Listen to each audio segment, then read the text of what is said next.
Purihin po ang Panginoon, ang Diyos po natin ay mabuti. Hallelujah. Araw-araw ay ipinapakita ng Diyos ang kanyang habag, dakila ang katapatan ng Panginoon. Ang mapagpalang umaga po sa bawat isa. Ang pag-aaral ng salita ng Diyos tuwing umaga ay manggagaling po dito sa Door of Faith Chung Lee dito po sa Taiwan. Salamat po sa Panginoon. Bago po tayo mag-aral ng salita ng Diyos ay tayo po ay maghandog ng awiting pagsamba sa Panginoon. Hallelujah. Salamat po sa Panginoon. Purihin natin ang Diyos sa pamamagitan ng mga awit. At itanghal po natin ang pangalan ng Panginoon. Hallelujah. Praise you, Jesus. Salamat po sa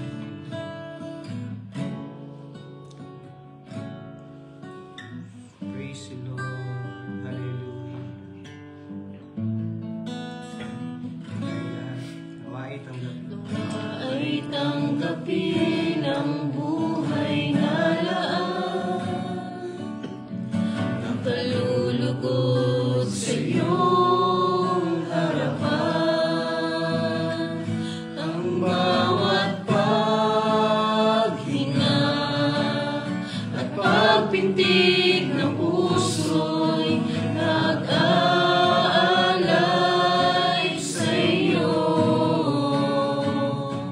ng pagsamba. Buong lakas itatanghal kayo. Nawa ay tanggapin ang buhay na laan, nakalulugod sa iyong harapan, ang bawat paghinga at pagpitig ng puso'y mag-aalay sa iyo ng pagsamba. Buong lakas itatanghal kayo, ang bawat paghinga at pagpintig ng puso nag-aalay sa iyo ng pagsamba. Buong lakas itatanghal kayo. nawa ay tanggapin Nawa ay tanggapin ang buhay na laan, ulugod sa inyo. nakalulugod sa iyong harapan,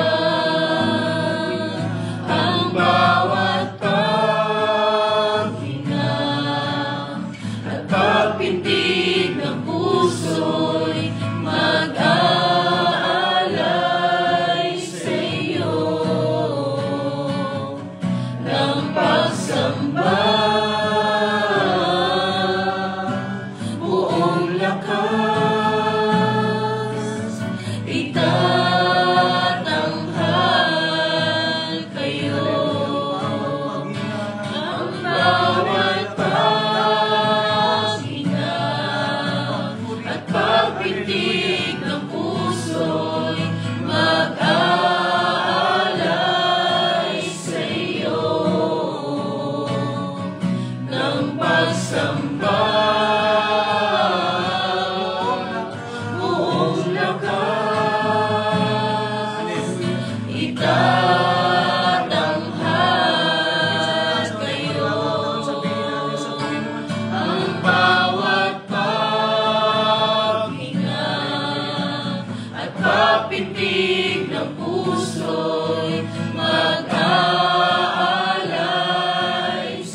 Dakila kayo, Panginoon. Praise you, Lord. Salamat sa inyo, Panginoon, sa mabuting bagay. Dating pa lang ng umaga, Panginoon, ay magpuri na ang lahat ng nilalang sa inyo. Dahil karapat-dapat kayong purihin at sambahin, Panginoon. Salamat sa inyo, Panginoon. Hallelujah. Lord, sa umagang ito, panalangin po namin, O Diyos. Samahan niyo po kami sa aming pag-aaral. Yes, Lord. Ang inyong mensahe ang siyang lumaganap sa amin, mga puso. Mangusap po kayo sa amin, Panginoon. Mulat po ng tema ng Door of Faith sa buong taong ito, Panginoon. Nais po namin ibigay sa inyo ang aming mga buhay bilang handog, O Diyos. Banal at kalugod-lugod sa inyong harapan. Kaya, Panginoon, sa oras na ito, salamat sa inyo, Panginoon. Tulungan niyo po kami, Panginoon, sa aming pag-aaral. Banal na Espiritu, kayo po ang manguna sa amin. Ang inyong mensahe, Panginoon, ang magbigay sa amin ng katuroan at kalakasan, Panginoon. Dahil sa inyong mga salita, Panginoon, kami ay lumalakas.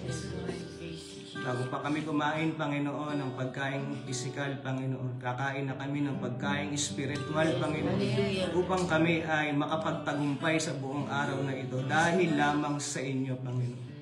Kaya purihin kayo, Panginoon, sa oras na ito.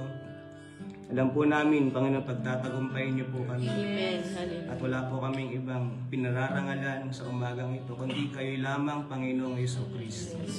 Diin kayo, Panginoon, binabalik po namin sa inyong lahat ng papuri at pagluwalhati. Ito po ang aming panalangin sa ngalan ng Ama, ng Anak, ng Banal na Espiritu. Tayong lahat ay magsabi ng Amen. Salamat sa Panginoon. Panginoon Diyos, salamat sa Diyos na ibinigyan niya ulit tayo ng panibagong buhay sa araw na ito. Katulad po ng ating tema, ang pag-aaralan po natin ay iaayon po natin sa Romans chapter 12 verse 1. Sabi po doon, a living sacrifice, holy, acceptable unto God. Ngayon po, mag-aaral po tayo sa aklat ng Genesis. Sa Genesis chapter 4, verse 1 hanggang 7. Naulit ko po sa aklat ng Genesis, o sa unang aklat ng Biblia, sa chapter 4, verse 1 hanggang 7. Bigyan ko lang po kayo ng konting background. Itong babasahin po natin ay, ito po yung unang paghahandog na naitala sa Biblia.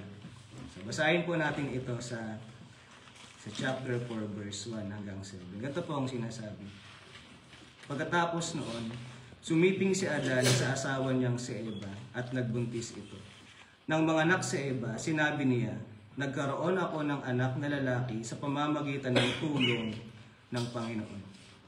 Kaya Cain ang ipapangalan ko sa kanya.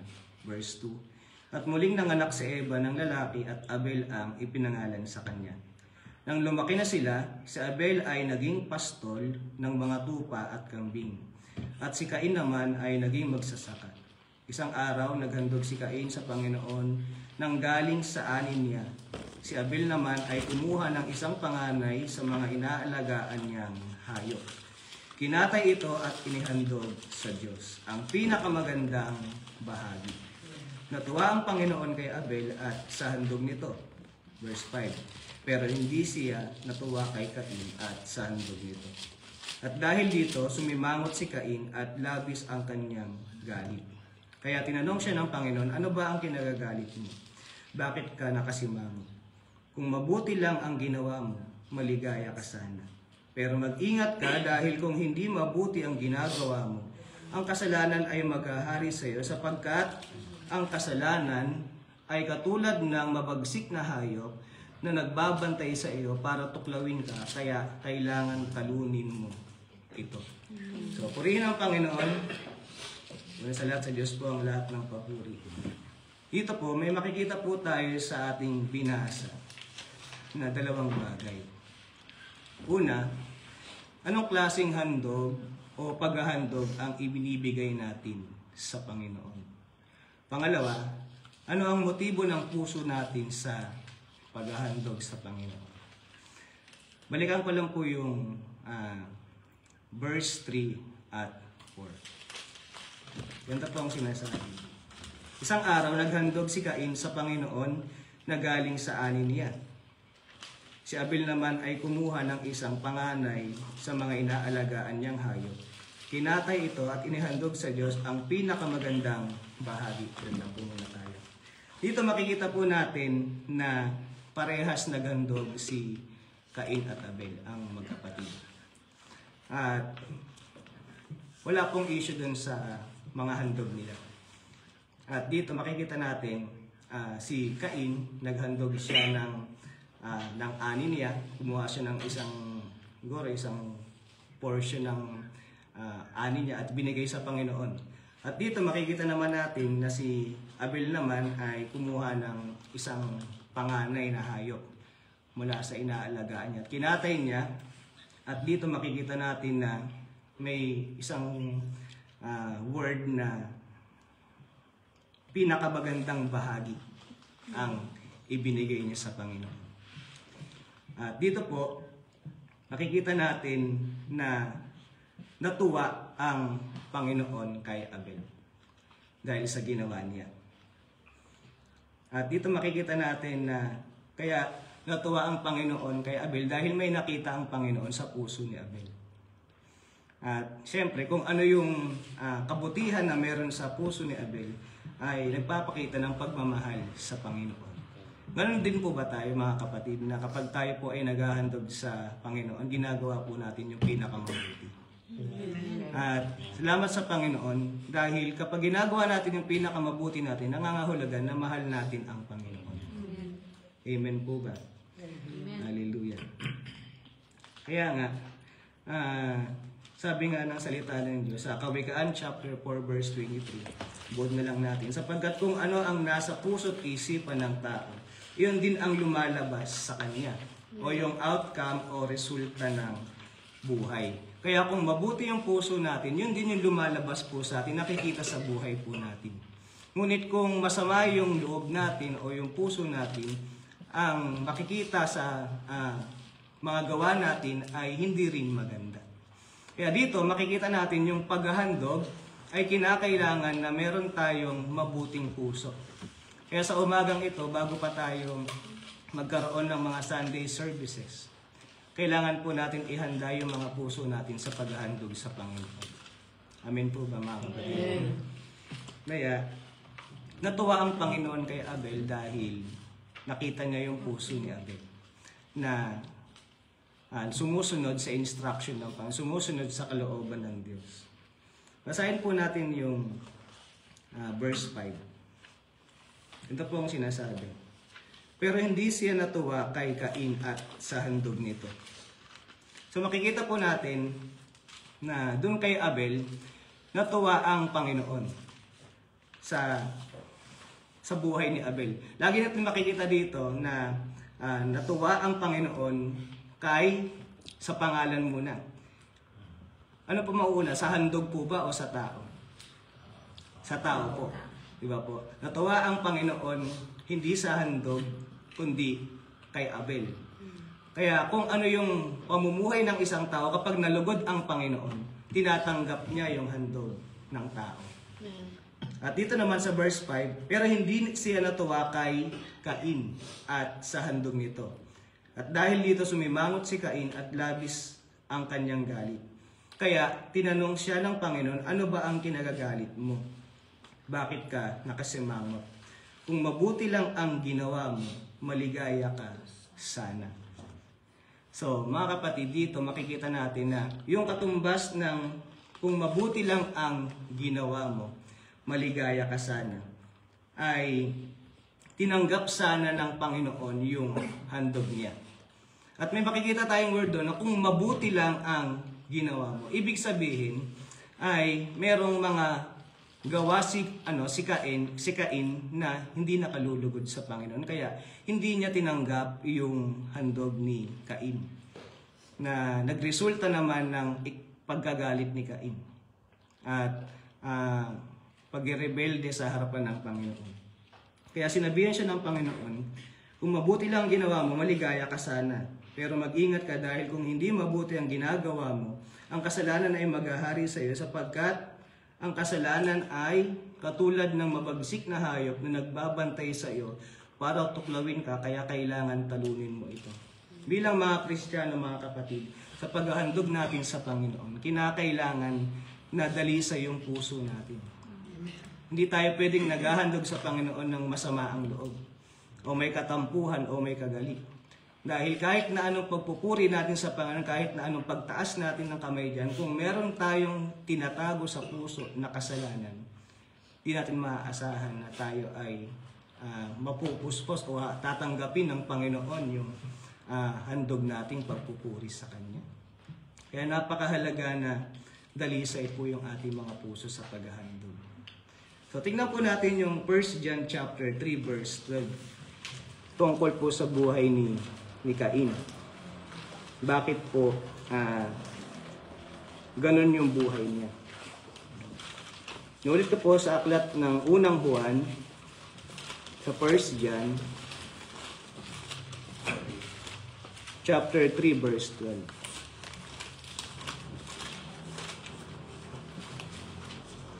Ganito po ang sinasabi. Huwag nating tularan si Cain na kampo ng diablo. Kaya pinatay niya ang kanyang kapatid. At bakit niya pinatay ang kanyang kapatid? Sapagkat masama ang mga gawa niya. At matuwid naman ang mga gawa ng kanyang kapatid. So, purihin po ang Panginoon, mga kapatid. Dito makikita natin na masama po yung gawa ni Cain. At ito ay nakita ng Panginoon, kaya hindi nalugod ang Diyos sa handog ni Cain. Ibig sabihin, naghahandog siya ng may mga masamang gawa. Kaya nga, mga kapatid, sa ating mga paghahandog, kinakailangan talaga na gawin natin yung nararapat. Bago tayo lumapit sa Panginoon sa bawat araw, o bago tayo maghandog sa Panginoon, pumunta sa mga bahay-sambahan para maghandog ng pagsamba at pagpupuri, ay kinakailangan ay ayos tayo sa harapan ng Panginoon. Amen po ba? Amen. Kaya kung meron tayong mga hinanakit sa puso, kailangan talagang idulog natin sa Panginoon. Kailangan natin humingi tayo ng tawad sa Panginoon para tayo ay bigyan ng Panginoon ng pabor sa ating paglilingkod. Kasi kung tayo ay naglilingkod ng masama ang loob, tayo ay naglilingkod o naghahandog sa Panginoon ng merong mga itinatago sa puso, ay hindi tayo makakalaya dun sa kabigatan na yun, kundi magre-resulta ito ng kasalanan sa atin. Kaya nga, sabi po sa aklat ng Mateo chapter 5 verse 23 to 24. Ano po ang kailangan natin gawin bago tayo humarap sa altar ng Panginoon kapag meron tayong mga damdamin na hindi maganda? Nulit ko po sa aklat ng Mateo chapter 5 verse 23 hanggang 24. Okay, tunabugan ang bawat isa. Amen. Ito po ang sinasabi. Kaya kung nasa altar ka at nag-aalay ng iyong handog sa Diyos at maalala mong may hinanakit sa iyo ang iyong kapatid, iwanan mo muna ang handog mo sa harapan ng altar, makipagkasundo ka sa iyong kapatid at saka ka bumalik at maghandog sa Diyos. So napakaliwanag po niyan, mga kapatid. Isang pagpapaalala po sa atin sa araw na ito dahil ito ay araw para sa Panginoon. Amen po ba? Amen. Kaya kung may maalala kang may hinanakit sa iyo o ikaw ay may hinanakit sa iyong kapatid, piliin na po natin magpakumbaba. Dahil wala naman talo sa pagpapakumbaba. Ano po sinasabi ng salita ng Diyos? Ang nagpapakumbaba ay tinataas po ng Panginoon. At sino mang nagpapakataas ay binababa ng Panginoon. Kaya salamat sa Panginoon. Mahirap man gawin, pero kapag tayo ay nasa Panginoon na, at si Kristo ang nabubuhay sa atin, kayang-kaya po natin gawin. Dahil napagtagumpay na ito ng ating Panginoong Jesucristo. Kaya tayo po ay makipagkasundo sa mga kaaway o sa may mga hinanakit sa atin para kapag tayo ay naghahandog sa Panginoon, malaya yung puso natin na nakapagpupuri sa Panginoon. Amen. Hindi sa pagtaas natin meron tayong dinadamdam. Amen po ba? Kaya purihin po ang Panginoon. Ang Diyos po ang namumuhay sa atin. Kaya kung pinangahawakan natin yung 2 Corinthians chapter 5 verse 17, wala na yung dati nating pagkatao, tayo ay binago na. Magagawa po natin yun. Amen? Salamat sa Diyos. Praise God.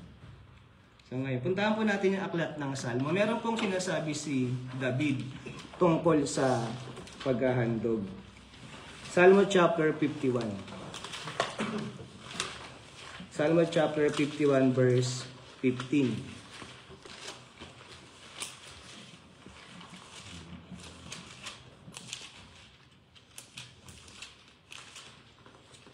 Mulit ka po sa aklat ng mga awit o Salmo sa chapter 51. Umpisahan po natin sa verse 15 hanggang 17. Mulit ka po, aklat ng Salmo chapter 51 verse 15. Ito po ang sinasabi, Panginoon, tulungan niyo akong magsalita ng papuri sa inyo at pupurihin ko kayo. Verse 16, hindi naman kayo nagnanais ng mga handog, mag-alay man ako ng mga handog na sinusunog, hindi rin kayo malulugod. 17, ang handog na nakalulugod sa inyo ay pusong nagpapakumbaba at nagsisisi sa kanyang kasalanan. Ito ang handog na hindi ninyo tatanggihan. Amen. Purihin po ang Panginoon, napakaliwanag po nito mga kapatid. So una sa lahat, ano po yung panalangin ni David? Hinihiling niya na tulungan niyo po akong magsalita ng matuwid sa inyong harapan. Tulungan niyo po akong magsalita ng papuri sa inyo at pupurihin ko po kayo. Isang pusong laan na sumunod kung ano yung naisabihin ng Panginoon. Pangalawa, alam niya na karapat dapat maghandog. Sa Old Testament po kasi kapag tayo po ay kapag ang mga tao, mga Israelita ay naghahandog sa Panginoon, halimbawa nakagawa ng kasalanan, ay pumipili sila ng isang hayop na walang kapintasan para ihandog sa Panginoon. At dito makikita natin na hindi nakatingin ang Panginoon doon sa handog. Hindi basta-basta nalulugod ang Panginoon doon sa handog. Ang tinitignan ng Panginoon, yung puso ng naghahandog. Kaya po sa pagharap natin sa Panginoon, ang tinitignan ng Panginoon yung puso natin, mga kapatid. Amen. Kaya nga sabi nga dun sa kapag tayo po ay nag-o-offering, diba? Magbigay tayo ng bukal sa puso. Kaya tayo kapag tayo naghahandog, dapat walang pag-aatubili. Hindi nagdadalawang isip, kundi buong puso tayo naghahandog sa Panginoon dahil karapat dapat ibigay ang lahat ng paghahandog sa Panginoon. At dito makikita natin na, sabi dito sa verse 16, hindi naman kayo nagnanais ng mga handog. Mag-alay man ako ng mga handog na sinusunog, hindi rin kayo malulugod. At dito po, alam niyo po mga kapatid,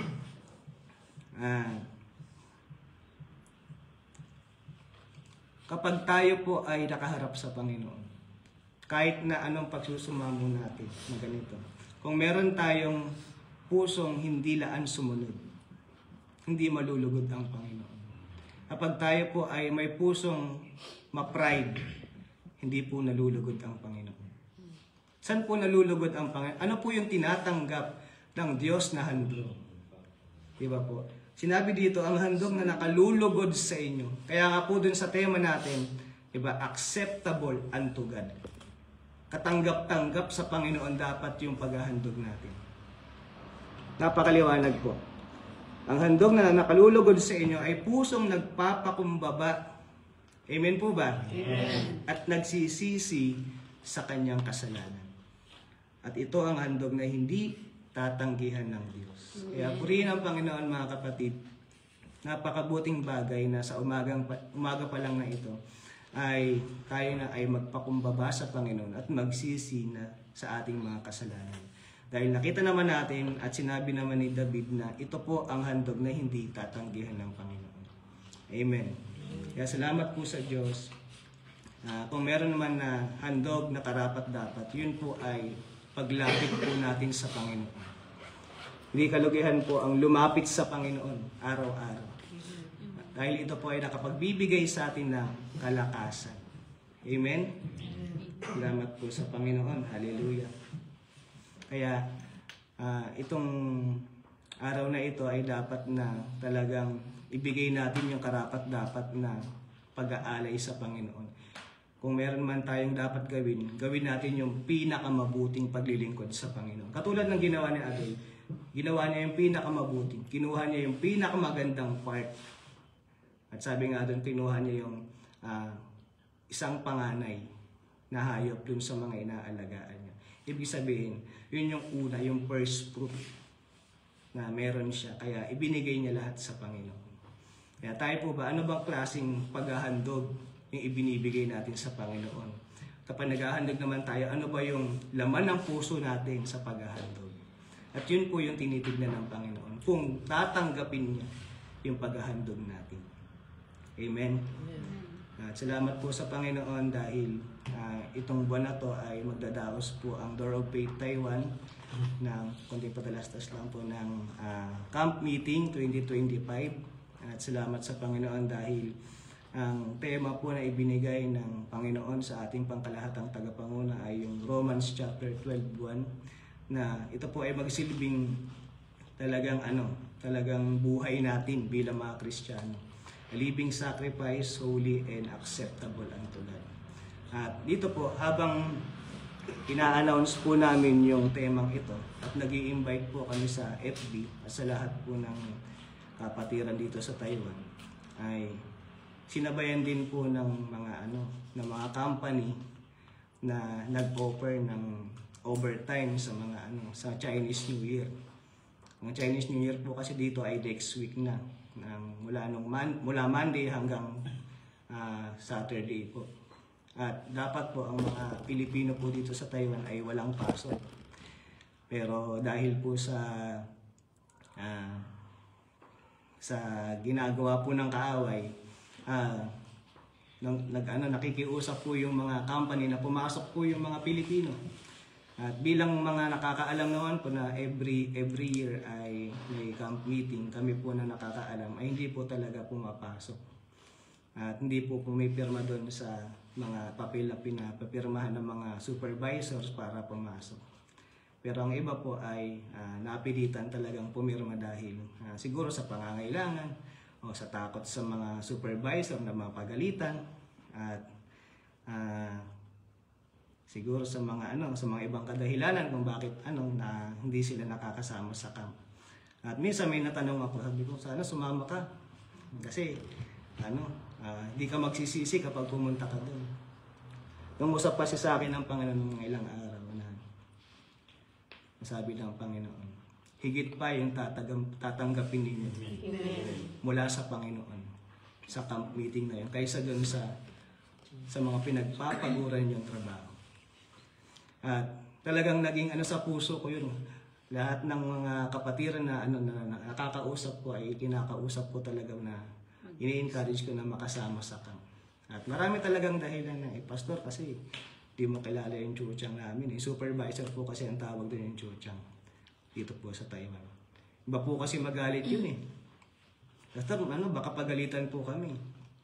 Pastor, baka may mga gantong dahilan. Kailangan lang po kasi pandagdag po sa pangangailangan. Pero alam niyo mga kapatid, dumating po din sa time na pinapapirma din po kami pero may mga sinasabi na kapag po kami ay tumatanggi, ay sinasabi na mayaman ka na siguro. Marami ka ng ipon. Alam natin sa sarili natin yan. Alam namin sa sarili namin kahit na hindi naman ganun karami yung ipon. Ay sinasabi ko na lang yung totoo. Sabi nila, marami ka na siguro ang pera. Sabi ko, opo, sa langit.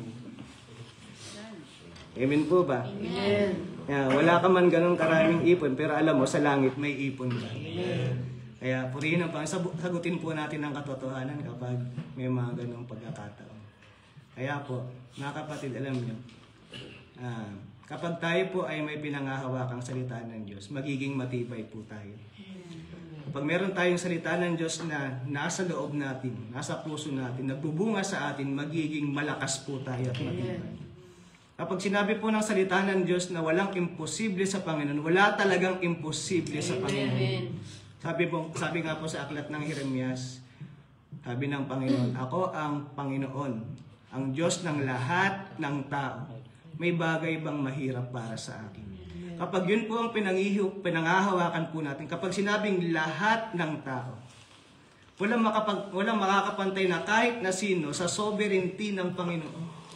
Kahit na chuchang pa yan, kahit na manager pa yan, kahit na presidente pa yan, kahit na hari pa ng Ehipto yan, nasa taas ang Panginoon. Amen. Nasa Kanya ang lahat ng kapamahalaan.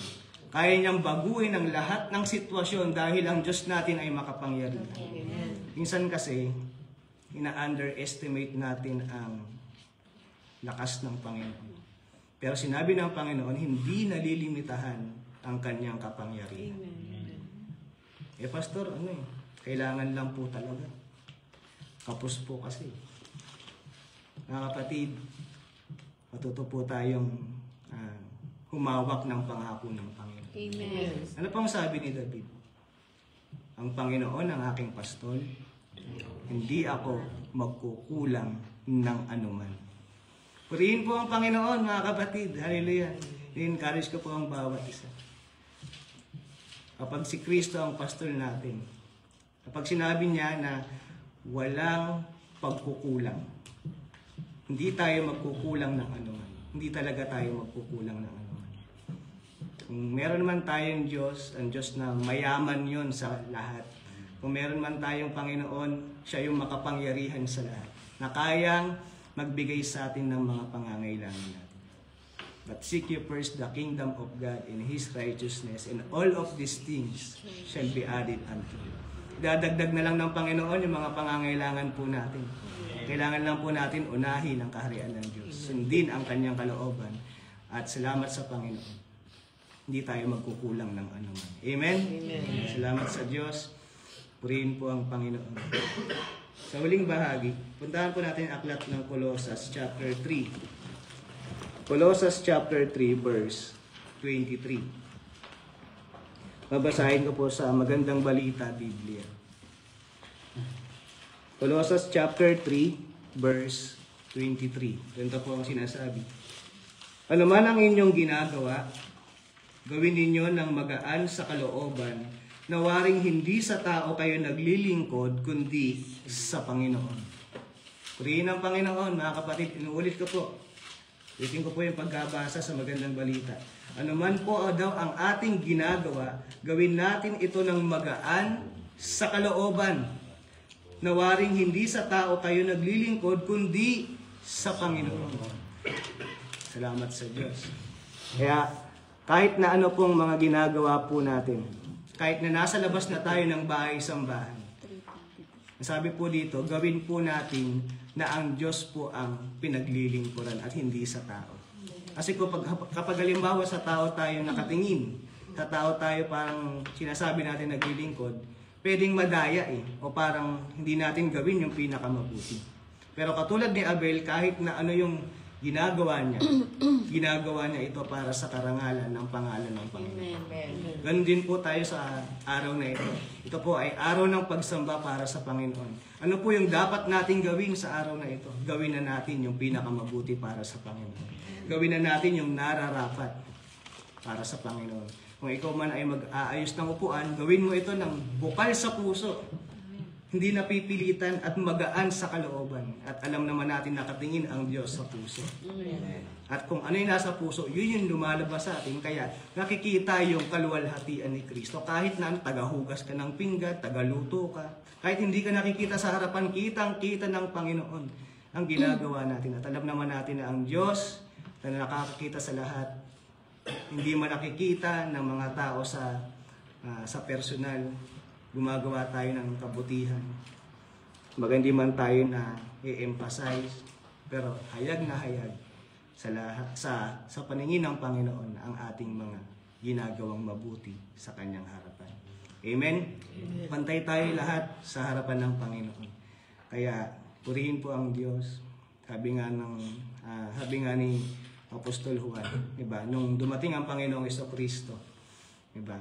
Ang nais niya ay lubos na makilala na si Kristo at siya ay makalimutan. Ibig sabihin, ito po ay way ng pagpapakumbaba.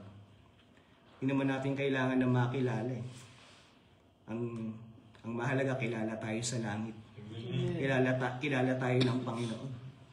Kaya darating yung araw na pararangalan tayo ng Panginoon dahil sa ating mga gawa. Amen? Ibigay natin sa Panginoon ang buhay natin, banal at kalugod-lugod, katanggap-tanggap sa Kanyang harapan. Amen? Amen. Hallelujah. Kaya tayo po ay manalangin. Praise you, Jesus. Purihin po kayo, Panginoon, sa umagang ito. Salamat sa inyong mga salita na patuloy na nagpapaalala sa amin kung paano kami lalapit at maghahandog sa inyo. Tulungan niyo po kami, Panginoon, na magkaroon ng puso katulad ni Abel. Nakita niyo po ang puso niya na karapat-dapat sa inyong harapan. Kaya tinanggap po ninyo ang handog niyo. Ganon din po ang nais namin, Panginoon. Bigyan niyo po kami ng pusong tapat. Bigyan niyo po kami ng pusong nagpapakumbaba. Bigyan niyo po kami ng pusong nagmamahal sa inyo, Panginoon. Nang sa ganun, O Diyos, sa araw na ito ay malugod kayo sa amin, Panginoon. At tanggapin po ninyo ang aming mga paghahandog, pagpupuri, o ang anumang mga ministeryo na gagawin namin para sa inyo sa araw na ito. Nais po namin na maranasan ang inyong masaganang presensya. Kaya sa inyong presensya, Panginoon, lumalakas kami. Sa inyong presensya, Panginoon, nagiging matibay kami, Panginoon. Salamat sa inyo, Panginoong Jesucristo. Kayo po ang huwaran sa lahat, Panginoon. Kung paano niyong inihandog ang inyong sarili para sa amin, sa kapupuri ng Diyos Ama, Panginoon, karapat-dapat kayong itanghal. Karapat-dapat kayong papurihan, parangalan, Panginoon, sa buhay ng lahat ng tao sa mundo. Dahil kung wala kayong ginawa sa amin, Panginoon, hindi kami maliligtas. Dahil kung hindi niyo po ginawa yung paghahandog ng inyong sarili, Panginoong Jesucristo, wala kami sa harapan na ito. Dahil lamang sa biyaya po ninyo, Panginoon, kaya kami nakapagpapatuloy at nakakatayo para sa inyo. Kaya purihin kayo, Panginoon, sa araw na ito, O Diyos. Pagpalain niyo po ang bawat isa kahit sa online, Panginoon. Kayo po ang magbigay sa kanila, Panginoon, ng kalakasan. Kayo magbigay sa kanila ng hamon, Panginoon, para patuloy silang maglingkod sa inyo, Panginoon, ng buong katapatan at buong pagmamahal sa inyo, Panginoon. Lord, salamat sa inyo. Katulad ng tema ngayon sa Door of Faith, maibigay po namin ang aming mga sarili bilang handog na buhay, banal at kalugod-lugod sa inyo. Kaya purihin kayo, Panginoon. Muli, pinabalik po namin sa inyong lahat ng papuri, lahat ng parangal, lahat ng pagdakila, lahat ng pagluwalhati ay para lamang sa inyo. Kayo po ang maitaas sa buhay ng bawat isa. Purihin po kayo, Panginoon. Ito po ang aming panalangin sa ngalan ng Ama, ng Anak at ng Banal na Espiritu. Tayong lahat ay magsabi ng Amen. Amen. Salamat po sa Panginoon. God bless po sa bawat isa. Purihin po.